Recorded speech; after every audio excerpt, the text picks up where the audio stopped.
પોણિયારેથી ગિલાસ લાવવો પડે તો કાઢવું પડે. અને સતીએ આ આપણા પુરાવા કહાડી ફાડીને હોતો કરીને કુવામાંથી પાણી કાઢ્યું.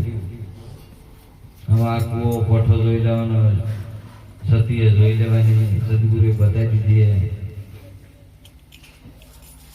ચાર સાધુ આવી જાય, કુવાના કોઠા ચાર સાધુ સમજી જવાના. પેલા કુવાની વાતો નથી, પણ આ કુવાની વાતો છે.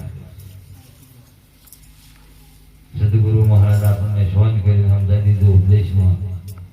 બીજા ચોય કશું વાર વધવાની જરૂર નહીં.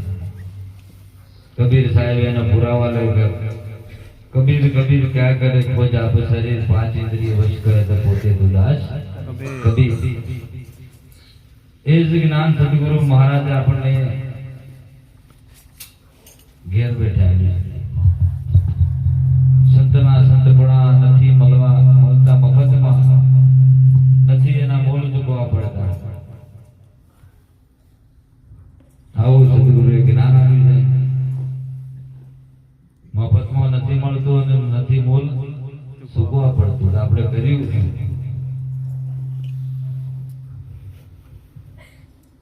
એટલે સંતની પદવી બહુ ઊંચી છે.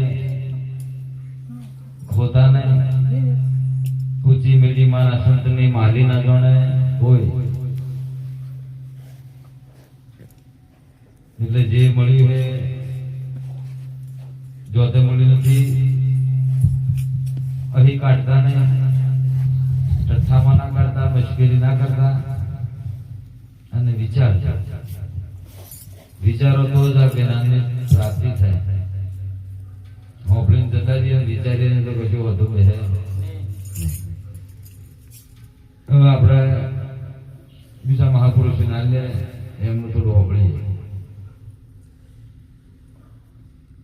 આપણે કાળીશેરો મહારાજને વિનંતી કરીએ, હરીશરો મહારાજ કે થોડું સમાગમ આપણને 15 મિનિટ આવે. આપણે સર્વ સંતોને